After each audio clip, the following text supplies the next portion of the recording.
오 놀라운 곳에 예수 내 주 내 모든 짐 벗기시네. 죄악에서 날 끌어 올리시며 또 나에게 힘 주시네. 메마른 땅은 종일 걸어가도 나 피곤치 아니하며 저 위험한 곳 내가 이를 때면 검바위에 숨기시고 주여 주 손으로 덮으시네. 아멘. 하나님 말씀 시편 94편입니다. 94편 1절에서 끝절까지 말씀 교독합니다. 1절 말씀 제가 먼저 받들어 봉독드립니다. 여호와여 보소하신 하나님이여 보소하신 하나님이여 빛을 비추소서. 세계를 판단하시는 주 일어나서 병을 사에게 상당한 공도를 주소서. 인류사의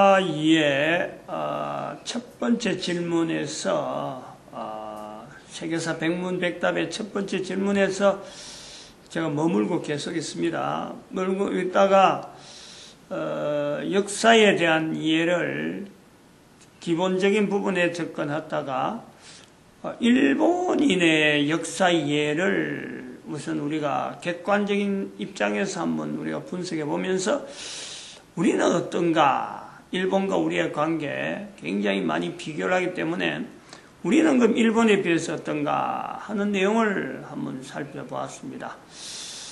이제 그런 걸 통해서 결국엔 일본 자체도 역사 왜곡이 있고 우리는 아예 역사에 대한 어떤 가치와 역사를 왜곡을 해서라도 어떤 이익을 내야 되겠다.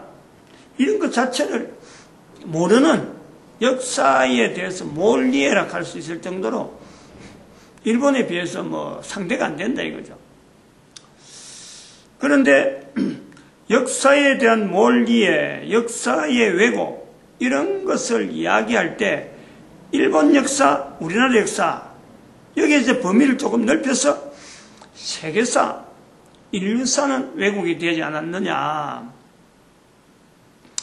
인류사의 왜곡이 있으므로 세계사 백문백답을 제가 그 교재를 그 책을 처음에 이게 여기 있나? 여기 있네. 이 책을 세계사 산책이라는 이 책을 처음에 하게 될 때에 사실은 뭐 문답 1에서 이렇게 머물 거라고는 저 처음에는 그렇게 생각 안 했죠. 지난번에 말씀했지만은 하나하나 들어가서 그 1대1로 해서 여기는 뭐가 잘못됐고 여기는 이런 부분에 왜곡이 있을 것이다 하는 어떤 추정 절차를 백문에 있으면 백문에 다 그런 요소가 있다. 그래서 하나하나를 각계적으로 사실 파헤치려고 한 거예요. 근데 이거 인류사의 1번을 계속 하면서 제가 이제 마음에 굳혀지는 것은 뭐냐니까 1번에서 어느 정도 개론적인 부분에 이렇게 오해가 있을 수 있고 왜곡이 있을 수 있는 요소만 이야기를 하고 각계적으로 파는 것은 하지 않는다. 하지 않는 것이 좋을 것 같다. 개개인의 어떤 능력이 있으니까 그런 걸 통해서 앞으로 인류사 전체를 내다봐야지 100가지 대한 그 자체도 일일이 뭐 하다 보면은 또 내가 또 딸릴 수도 있고 내가 뭐 어떤 거 잘못할 수도 있고 그런 것보다는 차라리 그만 독자들에게 백문에 대한 내용을 다 남겨두고 그냥 이런 개론적인 부분에만 끝을 내야 되겠다 하는 생각을 가지고 있어요. 현재는 그래 있어요. 나갈 생각을 하지 않고 있다. 왜 그러냐면은 헬라 문화가 나왔기 때문에 헬라 문화를 처음부터 이거는 잘못된 어떤 영향을 미치고 있다. 이걸 처음부터 붙잡고 있었어요. 저 책을 가지고 교제를 할 때부터 그런 것을 가지고 있었던 거예요. 그렇기 때문에 곳곳에 묻혀있는 그 요소들 하나하나만 연결해버리면 이거는 어느 정도 어떤 보는 시각은 달라지겠다 하고는 들어왔는데, 지금 진행하다가 일본에 대한 문화를, 역사를 이야기하면서 헬라 문화 쪽으로 연결하면서 이제 헬라 문화에 대해서 지금 직접적으로 이제 비교해 볼 수 있는 그런 사항이 되고 또 직접적으로 내놓을 수 있는 그런 것이 되기 때문에 아마 이 헬라 문화에 대한 이야기가 끝나면은 인류사 2의 00-1번도 아마 끝이 났어. 그리고 이 책에 대한 세계사 관계된 건 더 하지 않을 거다. 해봐야 소용없어요. 이 헬라 문화를 붙잡으려 했으니까. 헬라 문화를 백문에서 나오는 내용을 갖고 그거를 하나하나 어디 하려고 했는데 그걸 이제 통째로 접근해가 들어가니까 더 이상은 아마 각계적으로 할 거는 없다. 그래 보는 거예요. 오늘 본문의 94편을 읽었는데, 시편 94편을 읽었는데 1절에 보니까 빛을 비추소서라는 거죠. 빛을 비추소서. 우리가 성경을 읽으면서 신학교라고 하는 틀을 가지고 성경을 읽습니다. 다시 말하면 신학교에서 성경을 해석하는 내용이 일반 목회자들로 하여금 통일되어지는 성경 해석에 어떤 틀이 있는 거예요. 신학교를 통해서 나오기 때문에 성경 해석을 일정한 틀을 가지고 성경을 해석합니다. 성경을 해석하면서 신약을 위주로 해서 예수님을 중심으로 해가지고 구약을 보는 거예요. 그렇다고 해서 구약이 없이 신약만 있으면 이게 안 되는 거예요. 구약을 바탕으로 한 신약이다. 이런 것은 전제 조건이에요. 성경의 구성도 그래 되어 있거니와 신약의 상황 자체가 전체가 다 구약에서 연결되어지는 내용으로 형성되기 때문에 신약만 가지고 성경을 바로 해석할 수는 절대 없는 거예요.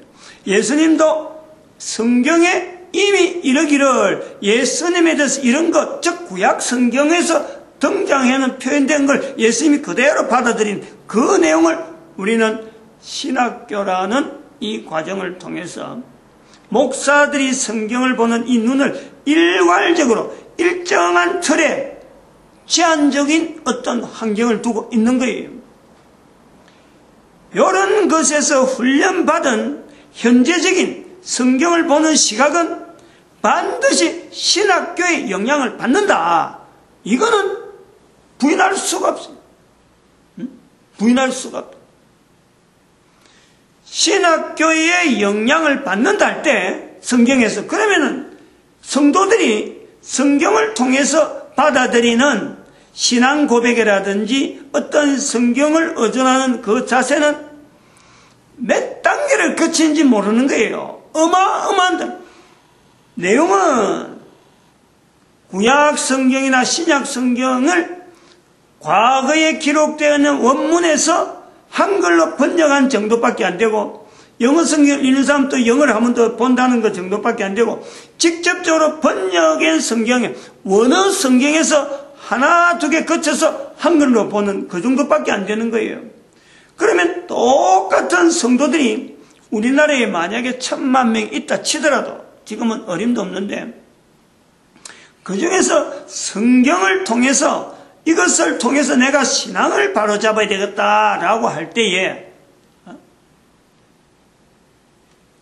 위험 요소가 없느냐 이거예요. 얼마나 많은 위험 요소가 있는지 몰라요. 즉 바르게 성경을 통해서 바르게 신앙생활을 할 수 있는 그 환경에 들어가려면요, 그야말로 아까 찬송가처럼 광야와 같은 세상을 성경 속에서 지나가야 돼요. 위험한 요소가 있단 말이야. 어마어마하게 위험하죠. 배를 타고 풍랑이 있는 바다를 그냥 가는 것 같아요. 성경에 의존해가지고 내가 나가고자 한다고 하더라도 성경을 해석하면서 성경을 해석하도록 하는 이런 틀, 성경을 읽으면서 성경 안에 있는 내용을 갖고 나의 신앙으로 입들일 수 있는 이러한 지금 현재 상태에서 얼마나 위험한가. 그 위험한 게 있는 거예요. 그런데 그 위험한 것을 감수해서라도 가야 될 때 분명한 또 의무가 있지. 또 분명한 길이죠. 그나마 성경이 없으면요, 그것조차 못하기 때문에 정말 필요하고 아쉽고 이런 성경이라도 남아있으니까 바른 신앙을 유지하려고 하는 어떤 길 자체는요, 우리가 더듬고 가게 되는 거예요. 그런데 가는 중에 바른 신앙을 하려고 성경을 붙잡고 성경을 읽고 그걸 해석하면서 내 삶을 바꿔가는 데는 얼마나 많은 위험이 있는 줄 모른다. 제일 큰 줄기가 뭐냐니까, 우리가 성경을 읽고 성경을 가지고 신앙생활을 한다는데 제일 큰 나름대로의 길이다 하고 있는데 영향을 주고 있는 것이요, 바로 그게 신학교 제도예요.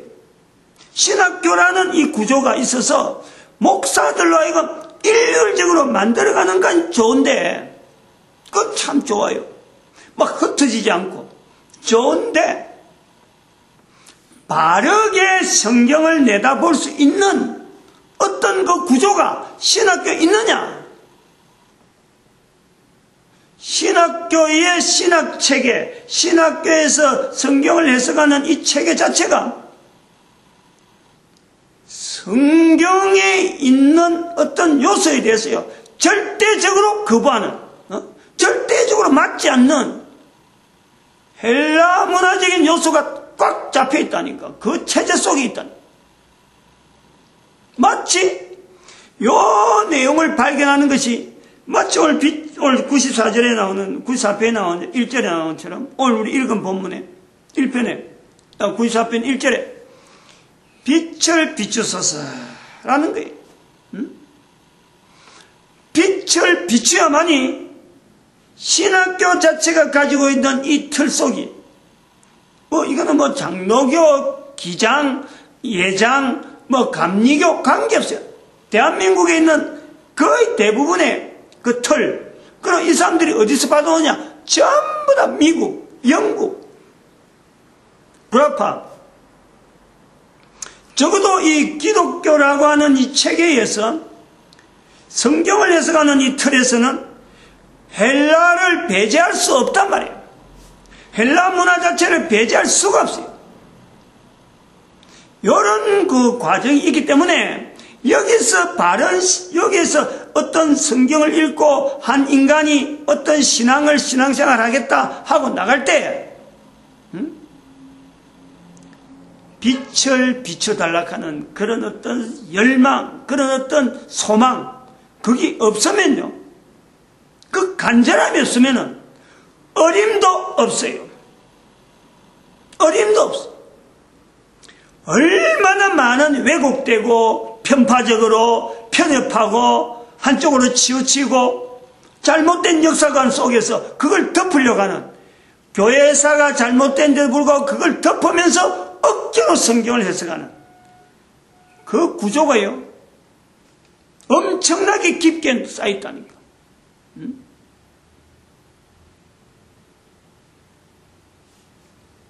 교회 목사가 세계사를 다룰 수 있다라는 이런 요소는요, 바로 요거를 이야기하는, 요거를.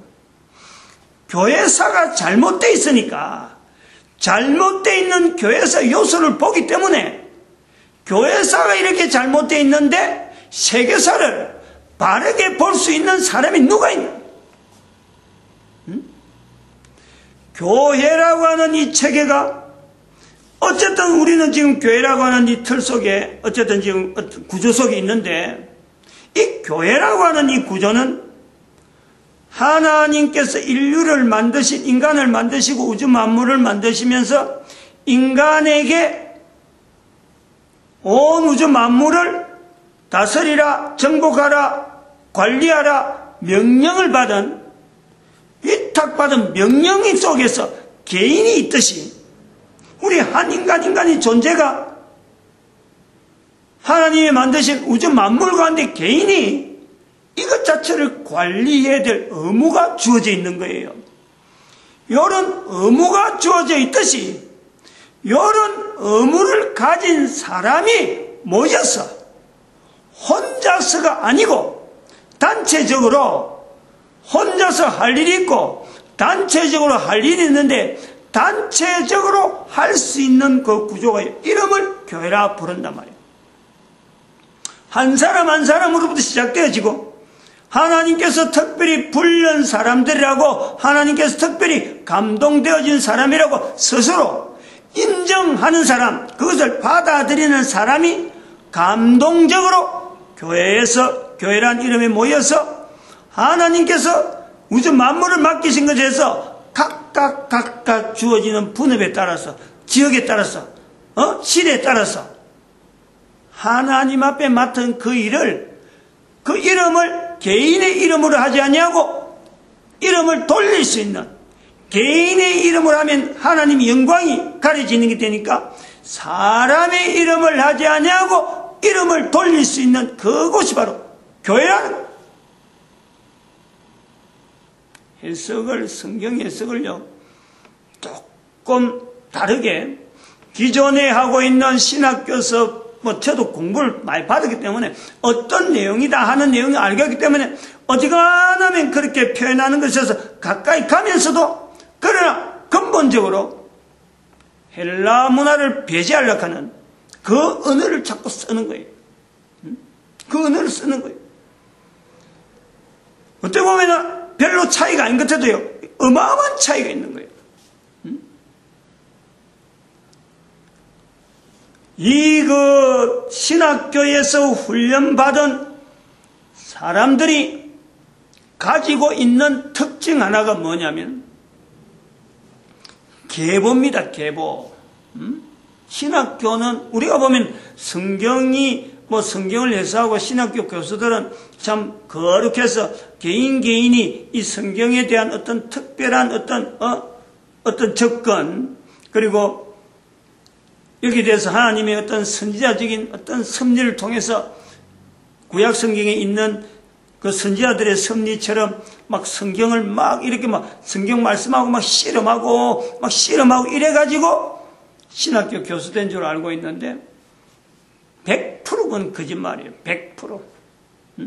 신학교 교수 되려면요 그럴 시간이 없어요. 첫째가 선지자처럼 하나님 앞에서 주의 말씀이 임할 때까지 내가 어떻게 하든지 이 자리를 한번 지켜보자 라고 할 시간이 없다. 적어도 교수가 되려고 하면 그래요.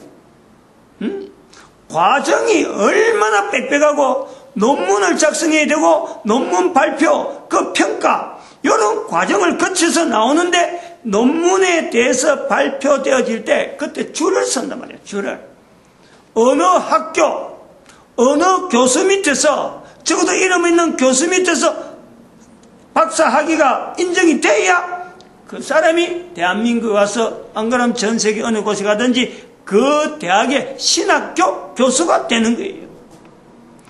아무도 모르는 구석에 있는 저 신학교 나와가지고 박사 코스 받았고 자기 혼자 박사라 그래갖고요 어느 대학에서든지 박사로 인정을 안 해주고 교수로서 불러주질 않아요. 그 제도라는 거예요. 제도. 이런 제도 속에서는 어쩔 수 없어요. 근데 그런 교수 밑에서 신학교 공부를 하는 목사님들은 신학교 갈 때는 목사가 되기 전에 벌써 성경을 통해서 안 그러면 교회 생활을 통해서 어떤 뜨거움이 있는 거예요. 뜨거움이. 어떻게 하면 하나님이 이래 쓰임 받을까라고 단 뜨거움이 있는 거예요. 근데 그게 신학교에 가면은 신학교 교수들이 교수되는 과정에서 익혀 들은 헬라 문화에는 차가운 어떻게 보면 어마어마하게 차갑죠. 성경을 보는 시각은 어때야 되고 왜냐하면 배운 게 그거니까 배운 대로 자기가 익힌 대로 박사 논문을 낸 대로 그대로 강의하는 거예요. 다른 데서 자기가 뭐 어때갖고, 요래 박사는 이래 됐지만 나는 이걸 가르치, 이럴 틈이 없어. 이 뜨거움과 차가움, 여기서 뜨거우면 그냥 괜히 혼자서 뜨거운 거고, 저기서 차가우면 아주 제도 속에서 아주 냉기운이 쫙 흐르는 아주 시커먼 어떤 구름을 안고 있으면 거기서 차가운 어떤, 그 한냉정선이라 하나봐요. 지금 눈을 내릴 만한 그런 차가운 기운으로 쫙 내리는데 그 밑에서 조금 뜨거워가지고, 그 눈을 녹여서 그러면 뚫고 나간다. 계란으로 바위치기라는 게 바로 그런 거예요. 어림도 없어요. 어림도 없어요. 이거를 우리가 지금 교회 계통에, 우리 개신교 계통에, 그러고 지금 어떤 신앙을 하는 우리 전체가요, 이걸 깨달아야 돼요. 이걸 어떻게 하든지 우리가 벗어나야 돼요. 벗어날 수 없느냐? 벗어날 수 있단 말이야. 이걸 벗어나야 비로소 인류 전체를 딛고 있는 신학교에 있는 이 교회라고 하는 위치에서 인류를 바라보고 바른 방향으로 내세우고 바른 방향으로 인도해야 될 이 교회에서 비로소 온 인류를 뒤덮고 있는 먹구름 같아서 무지개를 못 보도록 만드는 이 인류 사회를 우리는 빛을 비춰야 되는, 하나님 앞에서 나타나는 그 빛을 비춰달라고 우리가 부르짖는 거예요. 부르짖을 수 있다니까. 우리가 할 수 있는 일이란 거는 전혀 불가능한 것 같은데, 하나님의 빛을 비추는, 하나님의 빛을 비추는 놀라운 섭리로 인해서 바로 어두운 이 인류 전체를 덮고 있는 이 어두운 세력을요, 물리치면서 거기에다 빛을 비춰줄 수 있는 어마어마한 역사를 우리가 체험할 수 있는, 거기서 교회란 위치가 나온다. 하나님이 비추는 빛, 그 속에 교회의 형태를 통해서 빛이 온 인류 가운데 퍼지는, 하나님이 비추는 빛을 교회가 받았고 인류를 향해서 빛을 비추는 거예요. 이것은 헬라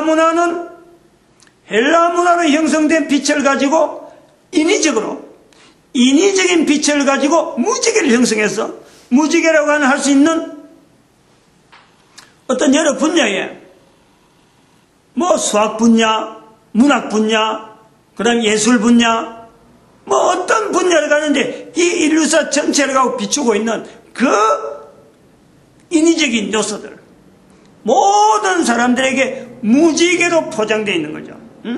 기술 문명, 문화적인 요소, 이런 게 앞으로 가면 더 발전할수록 우리는 더 좋은 문화 속에 산다, 우리는 더 좋은 문명 속에 살아간다, 이런 기술 갖고 이렇게 해라, 저런 기술 갖고 저렇게 해라 하면서 기술 연수를 계속하면서 어디다가 호소하느냐?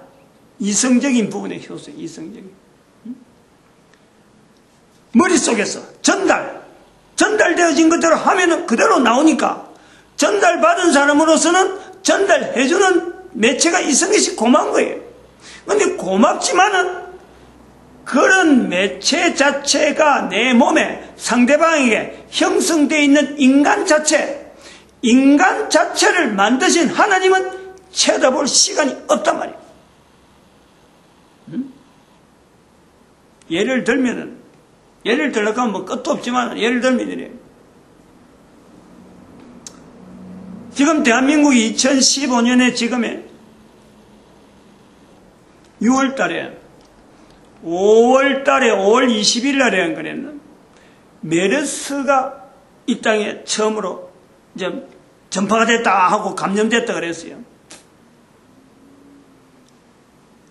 메르스 감염 사실을 자세히 보면은 지금 한 달이 넘은데도 아직까지 지금 계속해서 오늘도 확진자가 4명이 나왔다고 하고, 이런 참 사고라 덜덜하면서도 지금 불안해서 어쩔 줄 몰라요.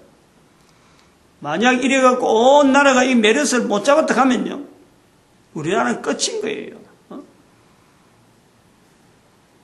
제발 이것이 더 정폭이 안 되길 바라는 마음이지, 그렇다고 해서 이렇게 내몰락하는 건 아니고, 마음은 있어요. 마음은 있는데, 이 메르스를 보면 그래 되는 거예요. 지금 딱 보면 비교가 되는 거예요.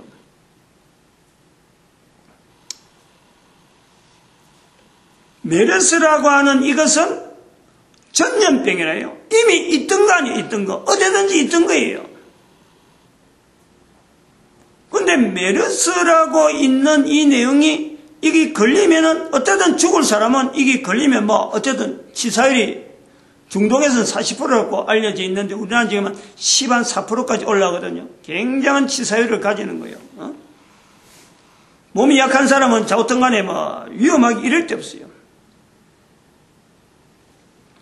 메르스라는 전염균은 하나님의 만드심 속에 있는 거예요. 하나님의 창조 속에 있단 말이에요. 그러면은 하나님의 창조 속에 있는데 이것을 인간이 전염된 사람이 있어요. 그것은 전염이 됐단 말이에요. 그럼 전염이 됐으면은 과거 같으면, 다시 말해 중동지역 같으면 여행을 안 하니까, 멀리 안 가니까 그만 그곳에서 끝낸단 말이에요. 끝내잖아요. 그러니까 다른 나라 안 가고 메르스란 자체도 미들 이스트 레스피레이터리 신드롬 이래 되거든. 호흡기 질환 이래 된단 말이에요. 중동에서는 미들 이스트. 그런데 대한민국 사람이 중동에 갔다가 비행기 타고 온 거예요. 걸어서 오는 것도 아니라 문명이 발달 안 됐으면요 비행기 탈 수가 없어요. 비행기를 탔다 문명의 극치를 누리는 거예요. 메르스균을 갖고 있는 사람은 아마 중동에서 넘어올 때는 그랬을 거예요. 내가 중동에서 여기까지 비행기 타고 왔다 할 정도로 내 지금 현재 환경이 다른 사람이 누리지 못하는 그런 어마어마한 문명을 누리고 있는 거 누구든지 그 올라가면 비행기 타고 오면 다 그 생각 하는 거예요. 아무나 비행기 탈 수 있나? 중동에서 여기까지 어떤 사람이 그 타고 하겠어? 문명의 극치를 누리는 사람에 의해서 한국 땅에 온 거예요. 와가지고 의사들이 이거 도무지 현재에 있는 내용인데 잘 모르는 거예요. 그래서 본인도 무방비 상태라. 메르스라고 하는 어떤 의심 징후가 있음에도 불구하고 그러므로 자기는 알고도 의심 증상을 알고도 수십 군데를 다닌 거예요. 다닐 때 그냥 다니겠어요. 핸드폰으로 전화하고 또 여러 가지 전철 타고 오가는 교통 쓴 거. 즉 중동 지역 같으면요 생각도 못하는 어떤 행동들 우리나라에서 마음껏 하는 거예요. 왜? 우리는 문명이 발달했으니까. 우리가 이거를 잘 비교를 해야 돼요. 헬라 문화라는 것이 우리 인류 사이에 미친 영향은요 전체가 다 지적 분야예요. 지적 분야. 즉 소통이에요. 소통. 즉 이성적이라고 할 수 있고 여러 가지 사물을 논리적으로 설명하고 사람의 관계성을 맺어가고 질서를 만들어가는데 영웅이라는 하나의 영웅을 가상적인 영웅을 만들어서 그 영웅을 향해서 바라보고 주변에 있는 모든 나라가 통합이 되어지는 것이요 정치적인 바로 이 헬라 문화의 요소예요. 로마 제국이 그걸 그대로 받았다는 것은 로마 제국이라고 하는 어마어마한 나라가 2300년 동안에 유지될 수 있는 그 어떤 저력을 보인 것이 바로 헬라 문화에서 오는 인간들 사이에서 이제는 이 소통, 그 다음에 통치, 이런 조절이 가능한 이런 것이 인간의 이성적인 부분에 주고받는 이런 것이 눈에 보이고 벌써 이것이 질서가 탁탁 보이는 그런 요소 때문에 가능한 거예요. 이걸 우리는요 지금도 이 헬라 문화를 통해서 모든 사람들에게 요구하는 것은 경제활동, 경제활성화, 교육 부분, 교육비 많이 올라가도록 하도록 어쨌든 대학 교육을 시키게 되고 그리고 경제가 막 이래 있어서 복직하게 되고 앞으로 미래는 어떤 사회가 될 것이라 하는 이 구상이 전체적으로 논리적으로 머릿속으로 다 그려질 수 있는 이 요소가 전체가 다 헬라 문화적이다. 어떻게 보면은 그런 요소가 있으니까 우리가 이만큼 발전하지 않았느냐. 발전된 것에 대해서 헬라 문화를 어떤 그 자리를 공로라 그럴까, 어떤 꼭 필요한 거다라고 이야기해버리면요, 이야기가 안 나와요. 답이 안 나와요. 그렇지 않더라도 우리가 살아가는 데는 메르스라고 하는 이 환경 속에서 대한민국이 처해 있는 환경과 중동에 처해 있는 그 환경 자체를 볼 때 우리나라 사람들은 벌써 치사율이 14%로 이래되는데, 이 전염률이 어마어마한 속도로 가는데 중동에는 전염되는 게 0.7이란 말이에요. 0.7. 우리는 벌써 한 사람이 수도 없이 퍼뜨리는 거예요. 요것에 한번 비교를 해봐야 돼요. 우리가 살아가는 이 존재라고 하는 이 내용은 헬라 문화가 없더라도 분명히 존재할 수 있는 어떤 요소가 있을 수 있다. 개연성은 있을 수 있다. 지금에 되어지는 문명 발달, 이것을 앞으로 파라다이스 무지개를 막 내세워가지고 헬라 문화를 통해서 앞으로 우리 계속해서 헬라 문화를 연전해서 과거에 있는 문화라든지 과거에 있는 어떤 그걸 빛을 보면서 앞으로 우리 인류는 이렇게 발전할 거다라고 하는 그 그림 그리는 가상적인 무지개, 그것까지만 지금까지 그래 살아왔는데 앞으로도 그래야만 살아간다. 이것 외에도 진짜 무지개 있다. 진짜 빛이 있다. 그 진짜 빛을 누가 비춰주느냐? 교회를 통해서 비춰줘야 돼. 그게 교회의 사명이잖아요. 그게 우리가 성경을 통해서 성경을 해석해야 될, 성경대로 우리가 살아야 될 근본적인 자리인 거예요. 교회라고 할 때 뭘 염두에 두고 교회를 가냐?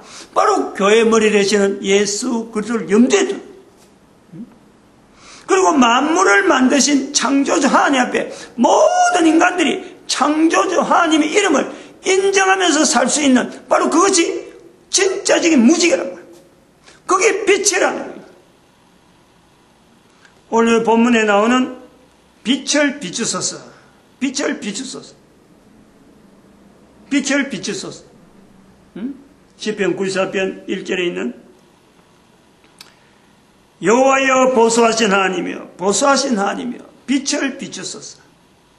요 요소에서 창세기 1장 1절에 하나님께서 태초에 천지를 창조하시니라 말씀하고 바로 2절에 빛이 있으라, 빛이 있으라고 하신 말씀의 의미를 우리는 보게 되고, 이 말씀에서 우리가 좀 더 연결해서 노아에게 창세기 9장 13절에 무지개 언약을 말씀하시는 걸 보고, 오늘날 모든 인류들이 적어도 이렇게 험악한 어떤 사회 속에서 적어도 우리에게 하나의 빛을 달라, 어떤 소망을 달라, 분명한 소망을 달라 라고 하는 그것은 우리가 지금 거짓 무지개, 거짓 빛, 인위적인 빛, 여기에 우리는 젖어가지고 여기서 벗어나려고 하는 그 열망이 우리는 지금도 표현되고 있는 하나의 동일한 창세기 1장에 있는 그 표현, 창세기 9장에 있는 그 빛, 그것이 여전히 우리에게 동일하다. 이것은 우리가 구약 성경을 해석하고 신약을 보고 하면서 신약 성경이나 구약 성경에 표현이 안 돼 있지만은 멕시코의 볼라도레스라고 하는 행사를 통해서 수천 년 동안 이어지는 이 무지개에 대한 어떤 형상화를 통해서 신앙을 가지라고 하는 저들의 모습을 보면서 성경 자체에는 표현되지 않고 있지만은 창세기 1장에서 시작되는 그 빛의 흐름이 여전히 우리에게까지 전달되어지는 어떤 과정은 하나님의 섭리 가운데 하나님은 여전히 간섭하시고 이 성경의 말씀 자체를 다 기록되지 못한 성경의 말씀을 우리는 밖에서 아마 보강하게 되는 내용을 본다는 거예요. 노아에게 말씀하신 창세기 9장 13절에 있는 무지개를 보면서 말씀하신 하나님께서 세상과의 언약의 증거라고 말씀하신 그 하나님께서 멕시코에 있는 볼라도르에서 그 축제를 하는 그 사람들에게 동일한 내용이 아니겠느냐 이거예요.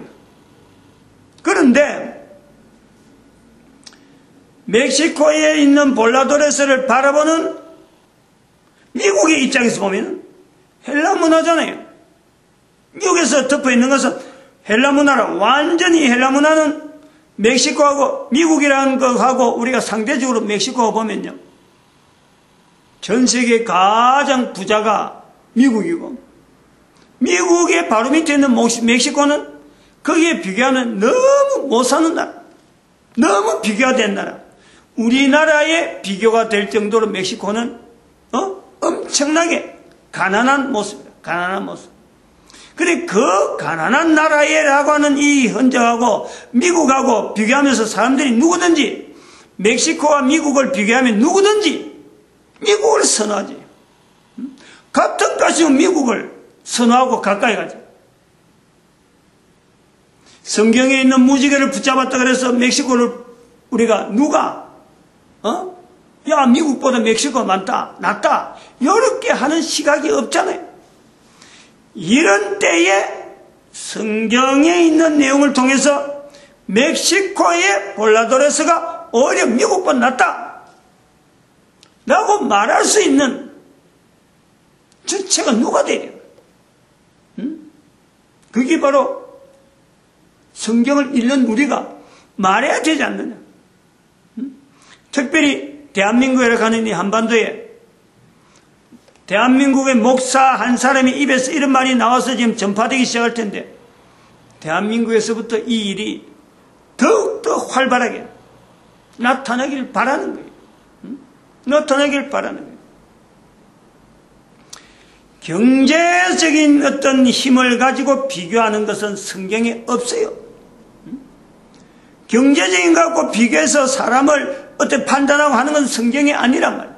그러나 경제적인 것 가지고 비교를 할 수 있을 때 어디에 들어가느냐?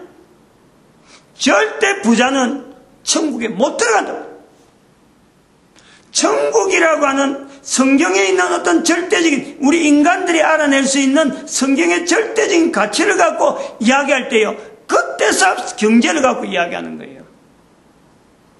부자가 천국에 못 들어가는 그런 내용을 함부로 비유를 할 수 없는 거예요. 그런데 이런 비유를 지금까지 유럽을 통해서 성경을 해석하는 방법을 보면 바로 우승자가 바로 여러 가지 어떤 과정에서 사회적으로 일단은 우월한 자가 성경을 해석해오던 이 관습에서 보면 서양 사람들이 돈 많다, 미국이 돈 많다, 멕시코니까 당연히 돈 없는 나라, 부족한 나라, 가난한 나라 돼야 된다. 동양에 있는 나라는 전부 다 식민지 국가다. 그래서 자기 나라 깃발을 그냥 꼽은 거 아니에요. 곳곳마다. 힘이 있는 자가 우선 우월한다. 이게 헬라 문화예요. 헬라의 영웅주의란 말이에요. 호메로스에 나오는 오디세이가 바로 이거예요. 일리아드가 바로 이 내용이에요. 트로이 목마가 바로 이런 내용이에요. 트로이 목마라는 그 내용이 그렇잖아요. 우선 승리하면 돼. 이기면 돼. 이긴 자에게 영광이지 진자의 영광은 모르는 거예요. 어떻게 하든지 이겨야 돼. 그러니까 거짓을 세우더라도, 거짓 무지개를 보내더라도, 거짓 빛을 가지고 빛인 양 만들어 놔도 그대로 따라가면서 우선 자기가 자기 자리를, 이긴 자의 자리를 만들어 놓는 것이 이게 헬라 문화예요. 서양은 그런 것이 발달되고 그런 것으로 구성돼가지고 유럽이라는 통합적인 어떤 지금 구성체가 나오는 거예요. 인류를 제가 지금 유럽을 별도로 분리하려고 하는 거 아니에요. 그 헬라 문화를 지금 우리가 없앨 수는 없어요. 그러나 헬라 문화가 지금 꽉 차 있는데 적어도 정체는 알아야 돼. 정체를 알아야 뭔가 대응 방법이 나오죠. 지금 제가 할 수 있는 방법은 대응 방법을 어떻게 하든지 찾아내는 일에 하나하나 좀 내세울 수 있으면 내세우는 그거밖에 없어요. 오늘 여기 마치겠습니다. 기도드립니다. 할렐루야.